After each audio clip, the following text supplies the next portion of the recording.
I see some new faces, but I also see some people here that have spent years fighting so that Chula Vista would move beyond the point where we're just subject to various San Diego interest groups and a few individuals in the city who benefit from those relationships with those interest groups. In my time, I've had to make a decision whether I first and foremost represent you or I don't. The subsidies that used to exist for new housing development, they're gone now. About 5 years ago, at my urging, they were dropped by the Otay Water District because they weren't fair. They were charging you for other people's profits. When I've had political support to give, I've always made a point to give it to the people that I thought would strengthen the voice of communities. People like Rudy Ramirez, or for causes that I thought would benefit neighborhoods indirectly, like having an elected city attorney. These are the priorities that we needed over these years, and this is what we're in danger of moving away from. We have a situation right now where the only call going into City Hall that matters comes from the San Diego Labor Council. That's the interest that's represented. That's a situation that we can't let stand. In a few weeks, we're going to go a very major way toward deciding whether that situation is permanent. A big part of our decision making will involve Proposition G, which you're going to hear about in a little while. There's going to be some people coming up here that are going to tell you the world is going to end if Proposition G passes. And I'd just like you to keep two things in mind. One is, the people pushing forward hardest on that line of argument are people that benefit from union dues, either directly in their finances or indirectly. Political candidates who have received hundreds of thousands, probably over time, sometimes millions of dollars in campaign funds and independent expenditures from labor unions, and hope to continue doing so in the future. And also, these are the same type of people who told us that if Proposition E would pass, that grass would grow in the streets and people would be turned away from our emergency rooms.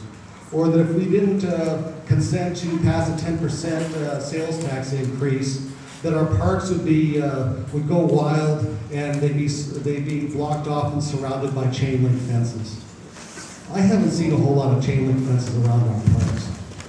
Those are the types of exaggerations and campaign tactics you expect to hear from special interests around election time. I'm gonna end on a personal note, because I think this is very important to acknowledge. Pat Aguilar and I, we don't pretend like we agree on every issue in detail.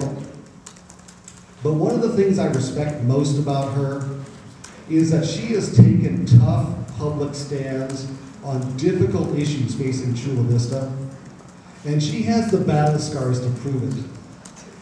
That is something that is to be respected. It's something I respect and admire, and something that I've been meaning to publicly acknowledge since Pat and I spoke together in front of Crossroads some days ago. So, I salute my worthy opponent, and if I have any time left over, I'll answer some questions. Sir. So are you for Prop G? Yes, I am. Okay, how consistent are you with the other unions in town? How about teachers lobbying, and how about all the other issues of firefighters lobbying? Are you against those two? If you're going to be consistent against a certain type of labor people, why aren't you against This isn't about being against everyone. And what this issue will be decided upon will be what you conclude on this question. Do you believe in your heart that if when the city has construction projects and they go out to bid, that you as taxpayers will tend to get a better price and it will generally be more fair if all qualified companies are allowed to bid? That's what it boils down to. It's not against anybody. It's not about favoring people or excluding people. It's the opposite of that. And the answer to that question is simply something you'll have to arrive at based on your value system. So Larry, you're for the teacher lobby and you're not for the carpenters and the electricians? I'm not real popular or big on lobbyists to begin with, or lobbies. Well, I mean, are you for the working man down here at the wharf and you're All of the them. working man that's in the school, or you're not? I am, as I'm sure you all are, for all hardworking people. Not just one segment of hardworking people.